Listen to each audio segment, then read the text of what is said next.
All right, everyone. Welcome once again to the Faces of Business. I'm your host, Damon Pistolka, and man, am I excited today because I have none other than Thane Isaacs with me here today, and we're going to be talking about building landscaping leaders and businesses. Thane, thanks for being here. Oh, Damon, it is always a blast to be with you.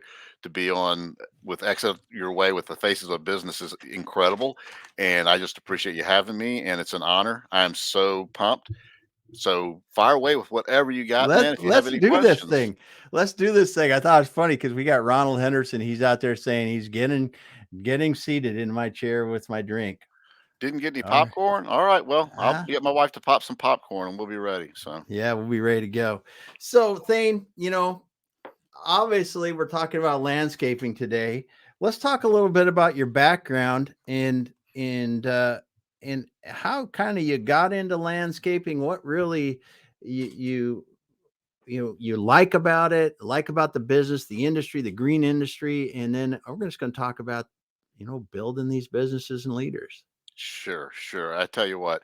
So my family were farmers. My dad was in agronomy. He to the day he died. He worked for BASF selling to farmers. He Wow. eventually worked with other companies as well. As he left BASF, he retired, but then he still liked working. He loved what he did. He had the largest area in Texas that he covered. So if that tells you something, I love the largest area in the state of Texas. Wow. And I would go to events even once I started landscaping, and people would know my dad. They'd hear my last name and they go, are you Ray's son?" I'd Wow. be like, "Yeah, I am." And they're like, "Oh, okay, I know I'm from," because they were work for BASF too.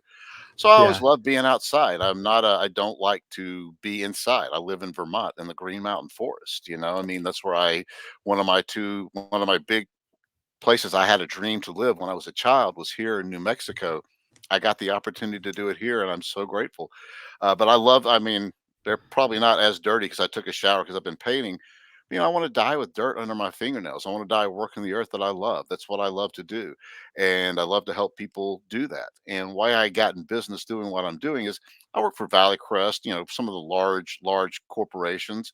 I'd worked for a business that True Green bought out when they were buying everybody out. So I was part of the True Green umbrella for a short time in my life. And when I decided to start my own business, what I wanted to do is start giving some of the people who don't have that edge, some of those systems and processes, some of the things, not what they actually did, but some of the ideas with those companies, how they actually made success and help some people have success through what my experiences have been. And also get just being able to give the little guy an edge that the little guy might not have, that these multi-million and billion dollars Valley Crest was companies at one time. Yeah, that is interesting because when you get larger and larger, they have to systematize everything. And while much of that won't translate to a smaller landscaping business, I got to believe some of the principles do. Oh, they do.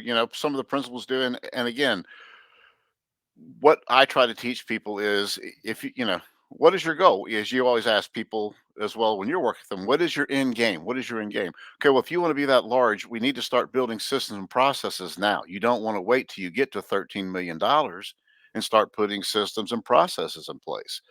That's a little bit difficult. Let's do it now when you're young. Start policy and procedures manual. Let's lay them out. You don't have to implement them. You may not even be ready to implement some of these things, but as you grow into it, because what don't want to do is do a business kind of like life. Life has to be lived forward and understood backwards. We don't want to do that with our business. We want to understand our business as we're growing, because we don't want to understand it after it's too late. So being able to prepare for it, I believe, helps us better. So that's just one of the things I try to help people do. Wow, I just think about that a little bit because you said business. You want to say that again? What you All said right. about So life and business? life has to be lived forward but understood backward. We can't Okay. understand it till after we've lived it. As I always say, we're always becoming, right? We're Yeah, we're always always becoming. growing into who we are and becoming what we are. Business, you want the opposite. You don't want to learn about business after you've lived it. You've got to be getting prepared for it and understand it before it happens with business. That's what true leadership in business is seeing before others see, understanding before others understand. being Yep. ready for things that others aren't ready for. I mean, I can remember back in the 90s, this was always my thing. People would come and say, "Oh, there's a new business in town. What are we going to do?" And I'm like, I just say, "I hope they're good." And my guys would look at me, "What are you talking about?" "I hope they're damn good. We don't want to rest on our laurels.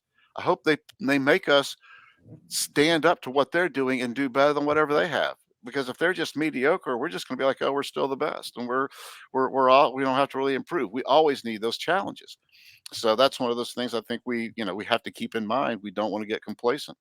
We don't want to Yeah. be we don't want to be as goal oriented as we do growth oriented, and that's what I try to help people I coach understand, and the businesses I work with understand is from my own personal experience, Damon, when I was so goal oriented, I would hit goals and hit goals. Just be like, oh, yeah, all right, I'm good. I'm not, and I just stopped setting them, and I would get comfortable. But now it's like whatever goal I hit, I'm going to do more. I mean, I set about 30 serious goals for myself every year. This year, I'm not as on track as I was last year. I made some I did almost 20 of them last year. Think about that. If Yeah. most people do 3 to 5 goals a year, I do a bunch. And if I hit half of those, I'm further ahead than everybody else. This year, I'm probably not as far ahead, but guess what? Still got a quarter of a year or a third of a year to go, or a quarter of a year to go. Hmm. So there's still a lot of time left. We'll see You what can get some more happens. done. Oh, I Yeah. will get more done. There's no doubt. But try to help people understand that, you know. So that's kind of Well, how I try to work with people a little bit too. yeah, I really like what you said about in business, you want to see before you get there and Hmm. understand what that's going to look like so you can be prepared for it. And I think that's a lot of what you have to do in the things you're doing is instill that in the leaders that you're developing in these businesses. Yeah, and sadly, part of it is an intuitiveness that you have to have about business and people, and some of that's hard to teach. But what you can do is help people open their mind to that and to be more aware. And I think that that's where the law of awareness comes in. One of the 15 laws of invaluable laws of growth, the law of awareness. And that's one of the first laws I try to help people with is to be aware of things. So once you can be aware of them, now you can be a little more intuitive about them. If you just letting these things go by you and you're not trying to really grasp them, you're not aware of them, just let's say like an alcoholic cannot solve their problem until they are aware and admit they're an alcoholic. We have to be aware of what's going on around us before we can actually start addressing and being intuitive about it. And part of that comes from conversation and engagement with our teams. So many times we try to run a business without actually having that deep connection, that intimate connection with the people in our business, and there's just no way you can have the kind of successful chemistry you need in a business without that deep connection. And I think that's something so many businesses miss. And I think that's how we attain some of the greatest things we're trying to achieve. Yeah. Yeah, there's a lot to be said there with a lot to contemplate there with what you said. Um, he also we had a couple comments. Phil Kramer, he is amen when you were talking about complacency, and so was Ron. And I think you hit this head on. Uh, Goals and complacency. It's like, listen, if people set a goal to think that's an end point, it's just the beginning of the death or the Right. downfall is all it Right. is. Because if you set a goal to think that it's a waypoint on a journey, maybe that's a little bit better way of thinking of it. But you bring this up a lot, and I really think that the becoming, because we're always becoming better. And even to the extent of your example, as somebody else is coming into town, I hope they're really good because that will push us to be better. Hmm. We're never the same person we were 2 years ago. And if we are, we're still not that same person because if we are not moving forward, we're going backwards. So I think we have to be again, that's that awareness of growth or lack of growth. And we're always becoming. We're always either becoming better or becoming worse. And I think so many people, even people I coach, they get caught up in, well, I don't know myself. I don't know myself. I'm like, forget knowing yourself. Just start to try to understand yourself. That's the only thing I think we can't know ourselves because I am so different today than I was 3 months ago, Damon. And I'm a Hmm. hell of a lot different than I was 3 years ago.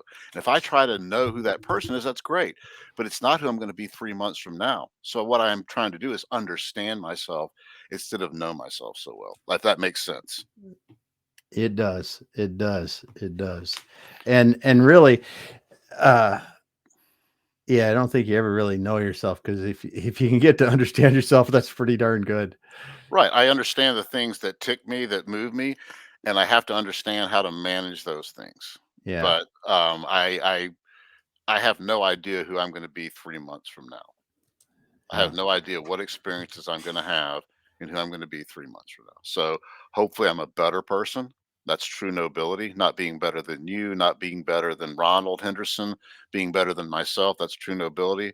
And that's all I can work on, because I have no Yeah. idea what you're going through to get to who you are and who you're trying to become. You could have so many more challenges than I do, or you could have so few less. So if I just focus on me, then I can actually become better at what I am and who I am, as opposed to comparing to, because that's only leads us to, down the road of envy, and won't give Yeah. us won't give us fulfillment. So anyway, um, getting back to some of the businesses, that we're talking about, and how you're talking about to build this leadership and build these businesses that are successful. One of the reasons that I try to help people do this is what I learned: the more all my people can do, the more everyone who works with me can do, the more I Mm-hmm. can do, the more I can get done.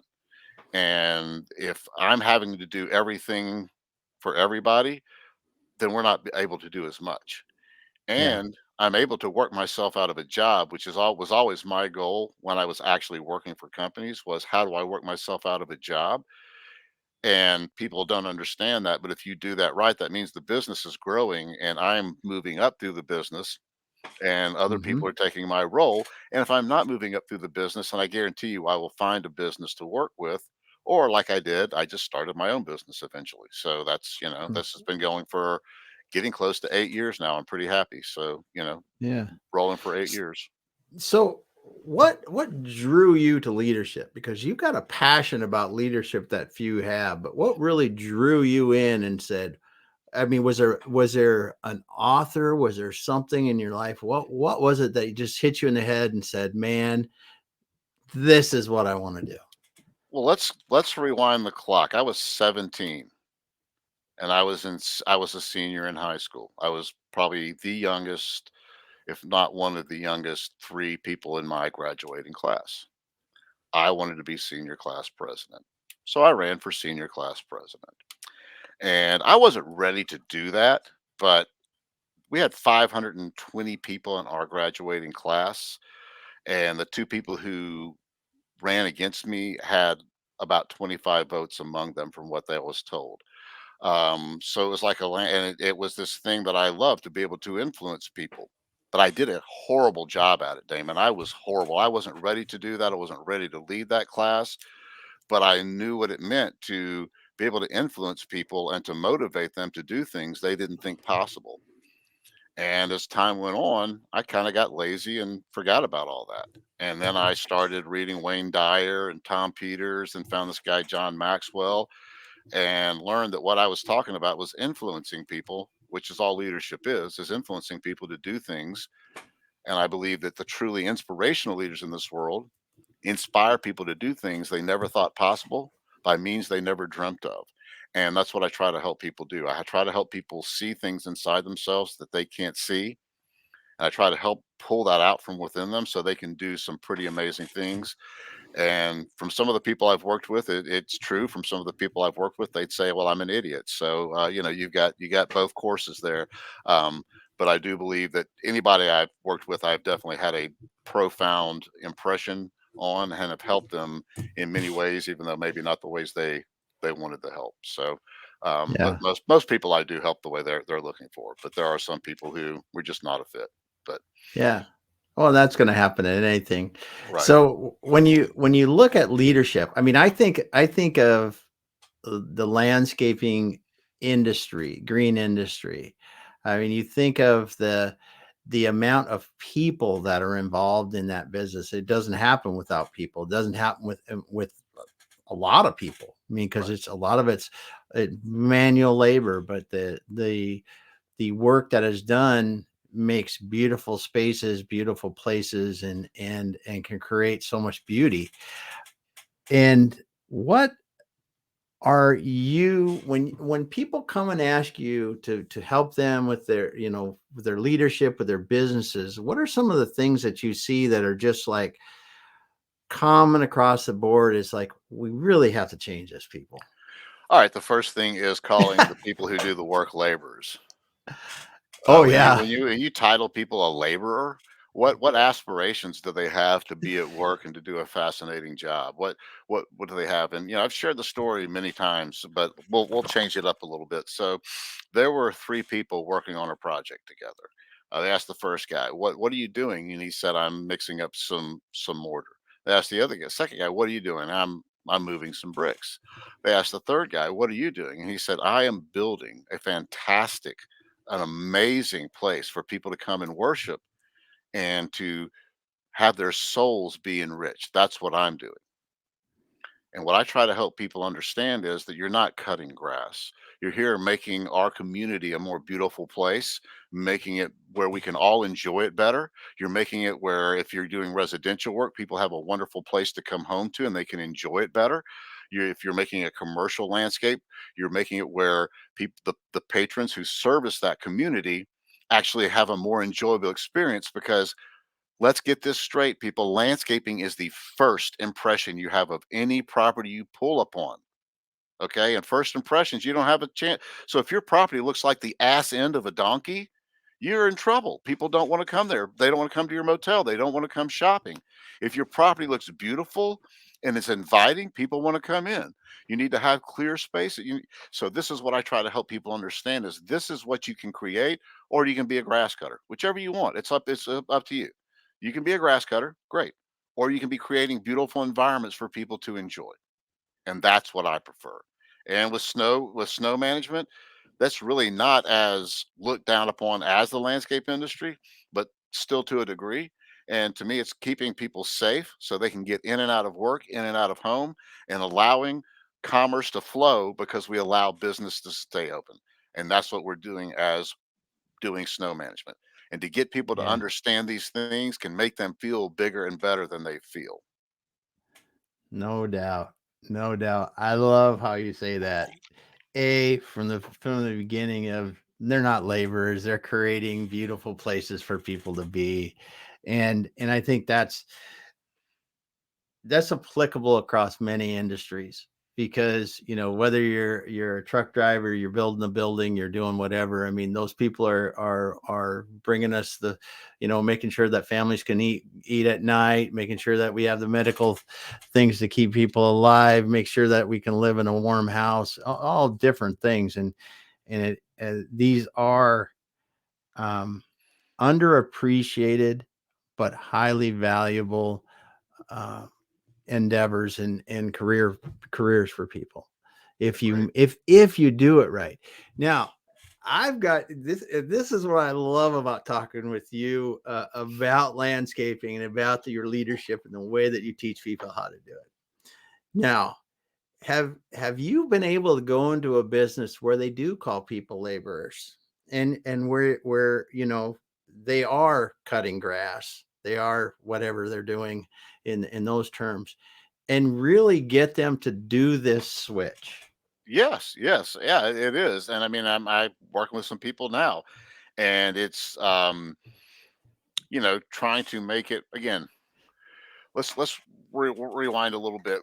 What are we trying to do with our businesses? We're trying to be unique, okay? Because if we're like everyone else, we're just going to be another blade of grass in the field, okay? We've got to Hmm. stand out. And what we're trying to do is create experiences, okay?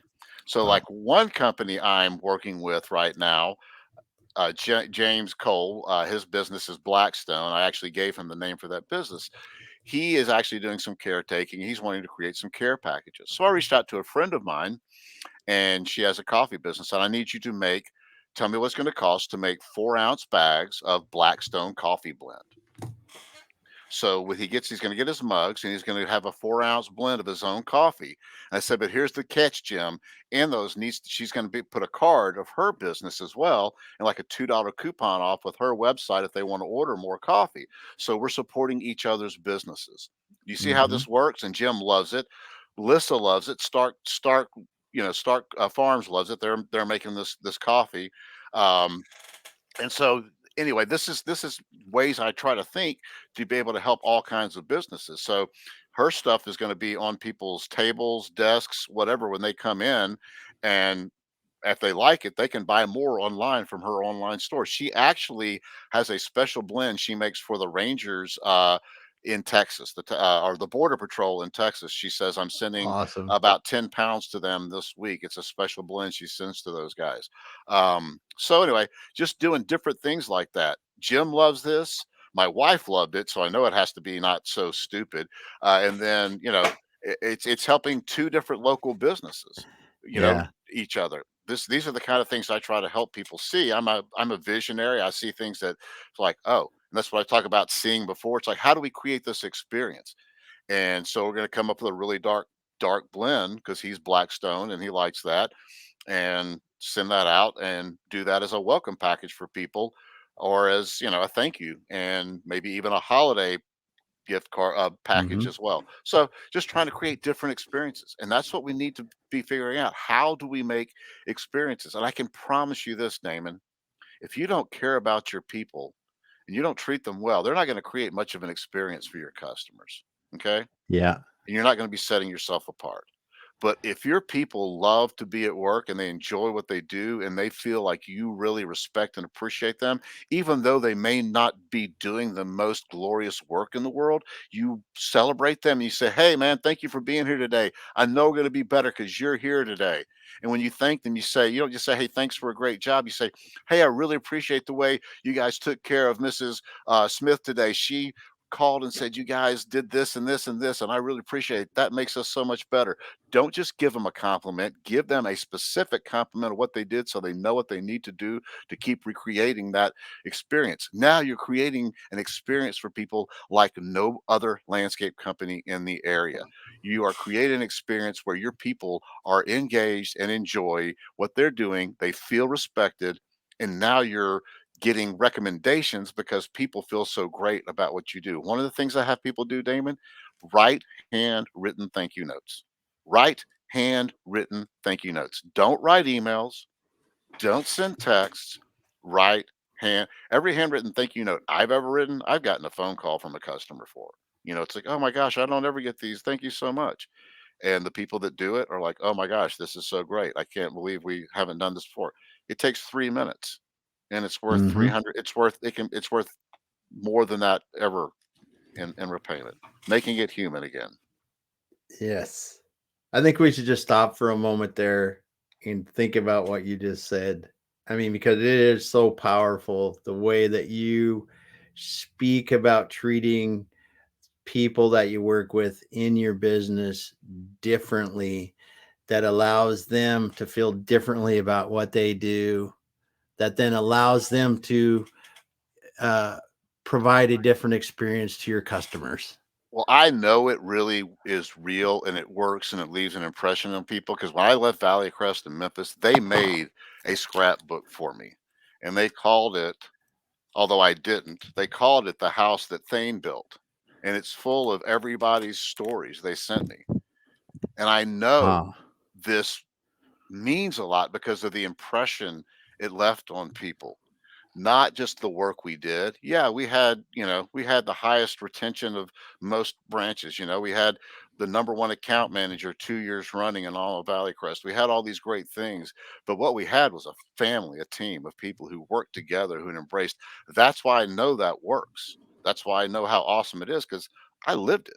I mean, to get something like that. They gave that to Oh me as yeah. I'm heading down the road to Vermont. I stopped in as I'm leaving town to give them all one goodbye, and they handed me that, crying like a baby all the Yeah. way down the road, reading that thing, like going off the road, going, "Hey, what am I doing leaving? I can't believe I'm leaving all this great stuff. I can't believe this. What am I doing?" Yeah. Got a Yeah. U-Haul trailer full of stuff behind me,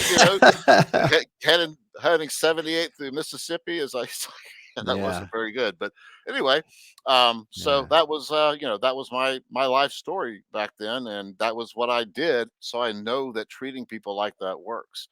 But what Yeah. is talked about in there in that book is not, hey, we had the straightest edges and we had the greenest grass. What people talk about in there is like Jason Luckett, who showed up after his business had failed, his irrigation business, didn't know what he's going to do, thought he didn't want to live, thought he was going to lose his marriage, and came in to work with me. The picture of him in there is he's my head sales guy behind his BMW. driving his BMW. Um, but when he came in, he started as the irrigation guy. And I said, "Look, I've Hmm. got this." And he talks about the vision we painted for what we wanted to do there. And that's what everybody talks about is the emotions we built, what we were trying to achieve together, the team. Nobody's talking about, we made this much money and we did this and we did that. Everybody's talking about what we actually achieved as a team.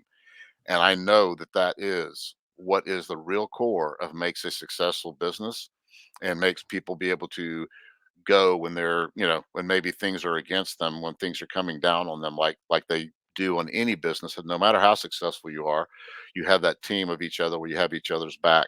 And that was just an amazing thing. Yeah. Yeah. Yeah. Good stuff. I mean, because you've lived it, you've felt it, so you understand how to try to recreate that feeling. But you know what the I think best that's feeling was, though, Damon? Was a year later after I'd gone and they made more profit than I'd ever made there. And the team that I had built was the team that stayed in place. And once I left, they were able to do better without me than they were when I was there. That was the biggest feather in my cap in the world because that was the team that those were people I put in place. The guy they said they shouldn't promote to manager, which they did because they couldn't find anybody better. And then they ended up, that first year, I think the best we'd ever done was 8.5 or 9, and they did 10.5 the first year. So I think the next year they actually did 15. So they yeah. kicked my ass all over the place. Um, so that's good stuff, and that to Awesome. me, that is the greatest feather in my cap is having people who I've trained have great success and people I've coached have great success.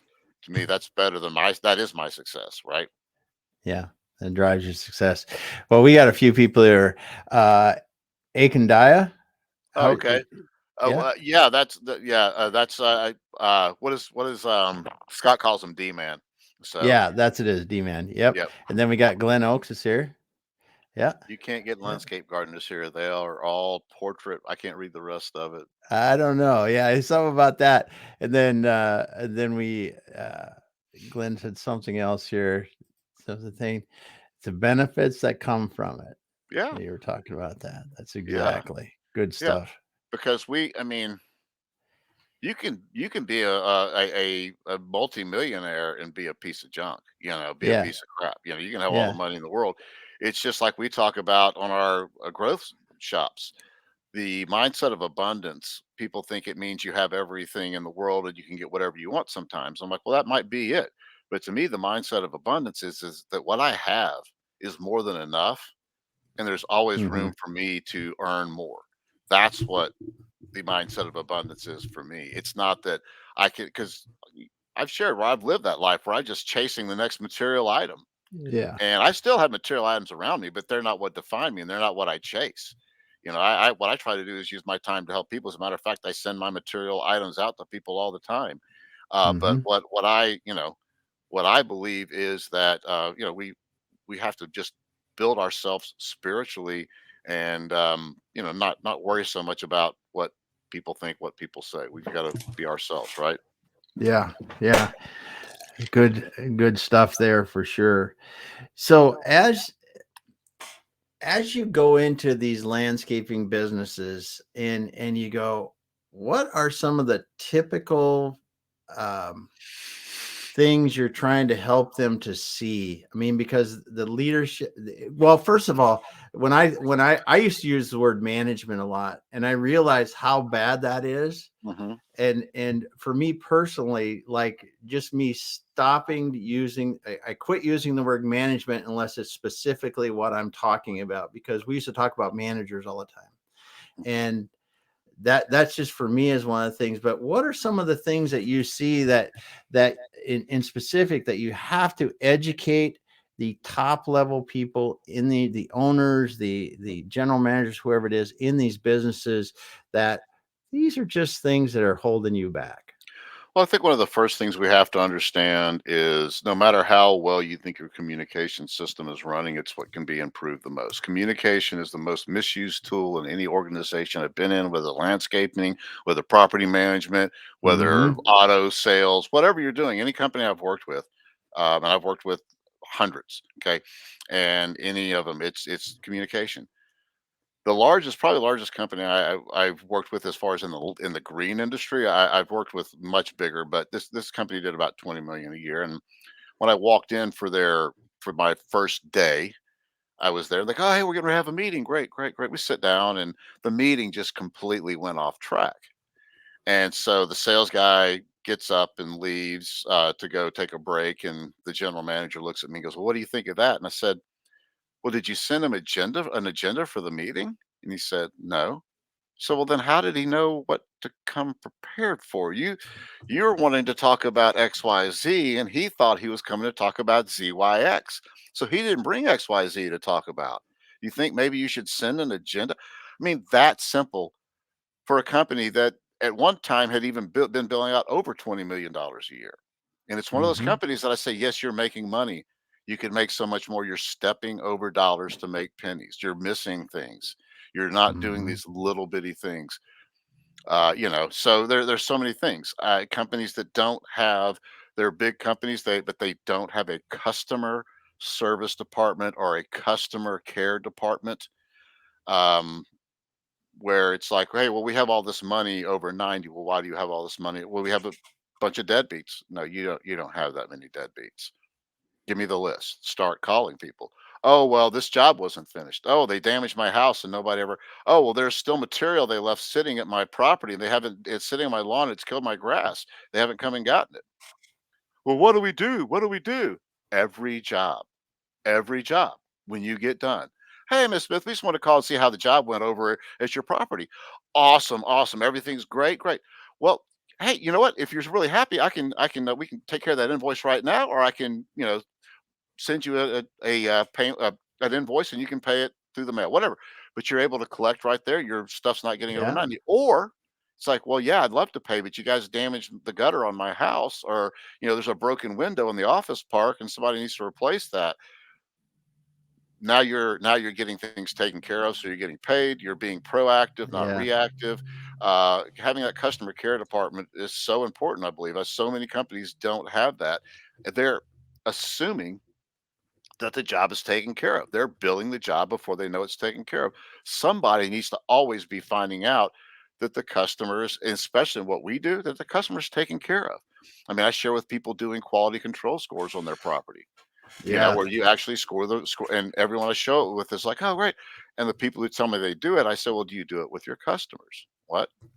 Do you do it with your customers? Do you score it with your customers? Well, no, I don't score. It's like, so you have no idea what your customers think of the property. You scored it a 92. They think it's a 78. You're in trouble. You're in a lot of trouble. So, and the other issue that a lot of people don't understand is when you take them on these walks, it's a great chance to talk about upselling and improving the property because you're looking at the property together. So now you're increasing revenue, you're increasing a relationship and building deeper connection because you're getting to know each other more. And there's nothing wrong with walking around and getting some blood flowing to get your brain working better. So it's a multi-level use, and you know where you stand with the customer. The customer knows where their property stands, and if it's bad, you got an action plan in place. And what Yeah. I also suggest to people, Damon, so many people don't do this, even when I tell them to, and I'm just like, your call. I can tell you can make money when you take over a new property. You always do a score of what it was when you take it over. And then Yeah. you're able to 3 months, 6 months say, hey, let's do it again. Let's see where we are now. Because there's obviously a reason other than price, hopefully. I hope that's not the only reason people are changing contracts, but Yeah. there's hopefully a reason that people are changing contracts. And usually when they're changing contracts, that's when they're willing to do most of the upgrades. They want to get this new feeling in. They want to get all this going. Hmm. And, this is also a great time to talk them to in a 3-year contract where it's like, hey, if you do a multi-year contract, we're able to fit some of this in through the maintenance process. In a 1-year contract, I'm not doing that because I could Yeah. upgrade it and somebody else comes and gets it. So there's all kinds of things. Now you're taking a 1-year contract, move it to a 3-year contract. You're making the customer happy, and hopefully, when renewal time comes around, you are the favorite son, not somebody else, because you've taken this property to a new level. You've kept before and after pictures, which so Yep. many people also don't do, and you have a portfolio So you're also able to show, hey, remember, this is what we did. Here's where the property is now. And you're also able to show people, hey, look, remember that property down the street? Remember what it used to look like? That's us who took it to what it looks like now. Yeah, here are these before and after pictures of people. Oh, you guys are the ones who did that. Wow, yeah, that is a kick-ass looking property now. It did used to look like the armpit of Louisiana, so that is pretty good. So, again, there's so many little things that people don't do that are so easy to do, but they're like, well, they're just landscapers, It's one of the things I told that guy that the guy I know who had the 20 million. I mean, it's a guy who owned this business, $20 million year business. So, well, great business. I love what you're doing here. You guys are doing a lot of great things, but here's the issue is you have a lot of tree guys running your office.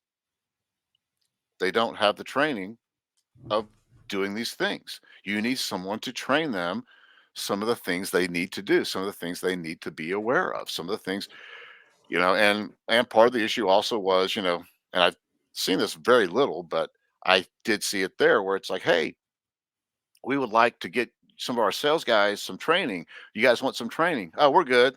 Okay. What? What? No, what? No, no, no. You can't do that. You know. So, we can always improve no matter where we are. And it just blew my mind that when they're getting offered free training, the sales guys were allowed to just go, "No, we're good. It's all right. No, we're doing great. We're fine." It's like, wow, okay, and they just let it go. To me, it's always investing in your people, but also as a leader, you need to be investing in yourself. How does your team see you investing in yourself? Do you have a library at your business that people can check books out? I suggest any business should have a library where they can check things out, not just trade magazines. I'm talking about good Yeah. books, but they need to be checked out so that they kept up with and get turned back in. But I think it's just such a great way for people to go, oh wow, we value learning. We value investing in the bank of you. And I think that's what we have to make sure is everybody's investing in the bank of themselves to make themselves Yeah. better, because businesses don't grow, people grow, and they grow the business. So I'm sorry, I've been running my mouth like a No, goose. no, this is great because I'm I writing a get lot. excited. I get excited about this stuff. So And rightly so, because you see the difference. You see the start and the end, and you see the difference that I can do. And I was writing a lot of notes here because you in the course of a few minutes there dropped millions of dollars worth of information for somebody that really wants to listen to it and do it. And when you talk about investing in yourself and people, I mean, I've seen it to the extent where I had a business owner, and granted, the business wasn't 500 people or anything like that, but they did have, I don't know, it was 20 people or something like that. They had book, what they call it, book club once a week. They sat down for an hour, not all together. They each area did it, but they did it, and they would read and study books, books about business, books about technical stuff, and they would do that. That was just part of working there, and that investing in yourself and your people, because the owner did it right alongside with the managers and the people that were working in there, and that it was unique for that to take that time. But I tell you, you could really see that in the performance of the business, and seeing the business over years. It's amazing what the business has done. love it, love it. Yeah. Again, people grow businesses, but people have to be invested in. If they have the same information today as they had 5 years ago, how is the business growing? And most people will answer me, "Oh, they're not." And how are you investing in your people? No, Yeah. and your Well, business and isn't growing. So hey, why yes. Now this, let's talk about this. Let's talk about in the owners, the leaders, them investing in themselves. hmm Talk about that, and talk about just talk about that a little bit. You All right. So investing in yourself. One of the things I believe that people should have is a growth plan for themselves. How are you growing? What are you doing to grow yourself? What does that mean, Dane? Okay, well, all right. I'm gonna read a book a month. Oh, I'm gonna read this week. I'm reading Star Wars. The Ewoks join the battle. No, no, that's not that doesn't count. Reading books that are developing you and who you are and what you want to become, and taking at least one a month or one every 2 months, depending on your Hmm. workload and the pace and the size of the books you're reading, but going through them and reading them and having a discussion with people about them. Again, knowledge is not power, it's applied knowledge. How are you going to apply this knowledge? It's kind of like the retreats we do. One of the things we do at our retreats, Damon, that people don't do at a lot of events like this. One of the last day is a day of reflection. How are you going to apply this? By when are you going to apply this? Who are you going to apply this with? What, Hmm. because again, I believe what we do when we go to retreats is, or any kind of event, we go, we get back on the plane, we're getting back home, we're fired up. The next thing, Monday morning, we're off the ground hitting. No, you got a list, and you need to look back at that list and reflect back and go, okay, these are the things I want. I said I was going to do this by then. I said I was going to do this by this time. I said I was going to implement this, and it helps hold you accountable to that. So again, knowledge isn't power. When we read these books, we've got to have somebody go through them with us, as we do at our book club, as we've talked in our book Hmm. clubs, to be able to hear someone else's opinion and to go, "Wow, I didn't think of it from that view." Or like me, to even say, "Hey, let's read Think and Grow Rich backwards and see how that goes." And it really actually ended up working. So doing different things like that to give us deeper understanding is better than just reading a book. Having people at work we can actually have conversations with it. But I believe that's part should be part of our intentional growth plan.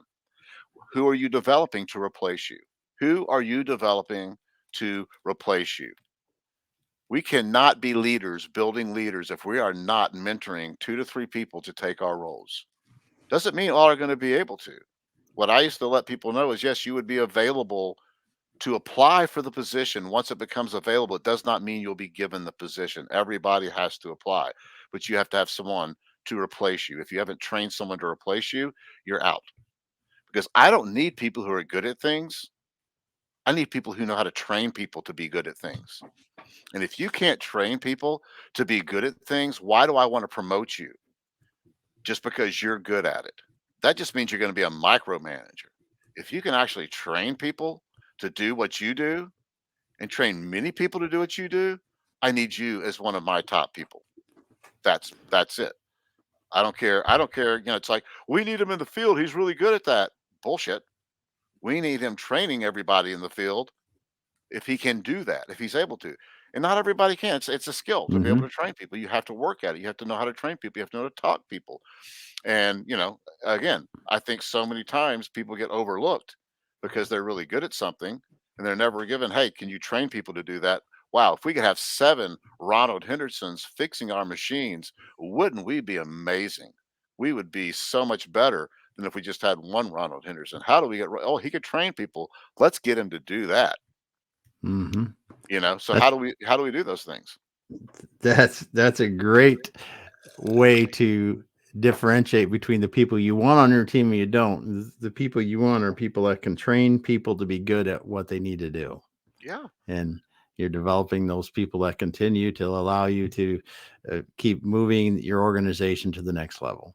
right. I mean, think of it. If you have 3 crews, okay, let's talk landscaping. You have 3 crews, and each person running those crews is training someone to take their place. You need one manager. You've got 3 people to look at who can be a manager from the account man from the crew leader level. Okay, great. So that guy's trained that. As you're growing and bringing on more crews, it's like, okay, we need another crew leader to run another crew. What lead person on the crews is able to take on another crew? This is how an operation can go from 680,000 to 3.5 million in 5 years, because you have the personnel. That's always the issue. You don't have the Hmm. personnel, but you're painting a vision as well. You're not painting a vision of a job. You're painting a vision of a future of what they can become and what they can do. Letting them see, it's like, I don't care if you're Hispanic. Yes, you can be an account manager. Yes, because Victor's an account manager. Victor was the number one account manager in all of Valley Crest 2 years running, from little old Memphis, Tennessee, in all of Valley Crest, 2 years running in a row. Victor Padilla was the guy who is number one of all 54 operations in the country, top of the list. Okay. Nice. So anybody can be an account manager if you're willing to do the work that needs to be done so that you can fill that role. And part of that is developing someone to take your place, not me Mhm. having to develop someone to take your place. Yeah. Yeah, Now I can do exactly. more. See, I can do more. I can do more because I'm not training a new irrigation tech when Victor gets moved up. Victor's training the irrigation. And Victor was so awesome. Even when he was an account manager, he was still working with the existing irrigation techs to make sure they had everything they needed too. He was a son of a bitch. He was awesome. Yeah, that's cool. That's cool. So, Thane, we talked about what you're doing. We're kind of winding down here. So, you got some things coming up this year. You've got a retreat this fall that you guys do. I think you're speaking at some seminars. What's going on in terms of those things? Thank you so much for bringing that up. Yeah, I will be in St. Louis at the Profit First for Landscapers Conference and Facility Tour that's being put on by the Green executive Adam Linneman. I'll be there September 28th through the 30th. And on the night of the 30th, Naaman, I get to go see the Cardinals play the Pirates. So that's going Oh to be pretty cool. yeah. Yep, yep. So going to be there. Then Scott Lesack and I are through the Peak Peer Groups are putting on the Ocean Isle Retreat. I think the first event is sold out. It's the 22nd through the 24th and the 24th through the 28th. I believe the first event, the first part of the event is sold out. We have a second week, the second part of the event or the week. I don't believe is sold out yet, but yeah, we're doing that. It's what, October 24th to 28th is yep, the second part. Okay. yep. So if people want to get a hold do that, they need to talk to you. Yeah, Yeah. they can reach out to me through LinkedIn. And Yeah. the really cool thing was the last one we did in April. Two things happened. First, Scott said this is what he would like to do with me for he'd never been. We did this, and he was like, "I want to do this. I love what this is. I'd love to help transform people's lives." And all four owners, multi-million dollar business owners, all said to me it was the most transformational event like that they'd ever been to in their lives. And that made it all worth because I've been trying to get this going again for 2 years since COVID, and it made all the effort worth it, all the downtime worth it. So it's pretty incredible, especially as successful as those guys are. It made me very proud of what I'm trying to achieve and the transformation that I am bringing to people's lives and their businesses. Awesome. That's all I say about that. That's great that you're able to do that. So that second your retreat, I just want to make sure everybody knows it's October 24th through the 28th. If they're interested, they should contact you on LinkedIn about that. Yeah, let me And just explain. It is right on the ocean front in Ocean Isle Beach. It is yeah, all expenses paid. All you gotta do is get there and get back. All the food is taken care of. We prepare the food in-house, and that's part of the bonding. Is, we barbecue shrimp on the grill, we barbecue ribs, we do all kinds of different meals. We also have challenges that bring people together. The guys were blown away by some of the challenges, and at the event, the really cool thing is some of them came up with some new challenges that I'm gonna implement in this that we haven't done before. So it was pretty cool, getting all nice. that input. But here's you can say whatever you want. 5 guys in a house for over 5 days, TVs in every room, and a TV never came on except when we were doing sessions on the TVs. Pretty amazing. I was pretty impressed, and I didn't really even think about it till the last day. I'm like, "Guys, you realize the TV hasn't even come on once?" They're like, "Yeah, no, it's great. It was awesome." Because 5 guys, somebody's gotta check sports or something, but we were all good. We were all good. We were all just to the growth and the fellowship, and that's what it's about. And the other cool thing is Ronald starts each session with a prayer for us. So Yeah. he's pretty amazing. Yeah. Yeah. Good stuff. Well, Thane, I sure appreciate you taking the time today. I appreciate the people, we had David Chrysler jumping in at the end, had some great context for comments for you there. Jody Sopperway.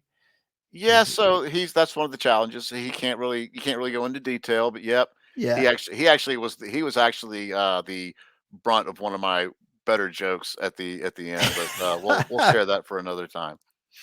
Yeah. Well, thanks everyone for being here. And thanks, Zane, so much for coming and talking about, building, landscaping leaders and businesses, sharing some of your wisdom and some of the, some of the great stories from your past and your own experiences of building and helping others build these wonderful landscaping business and just really appreciate your hard work and dedication to helping these business owners. Thanks so much for being here today. And thanks Anytime, everyone brother. else. Anytime, brother. Yes. Love it, man. Thank you. We'll be back again. Bye Have a bye. great one.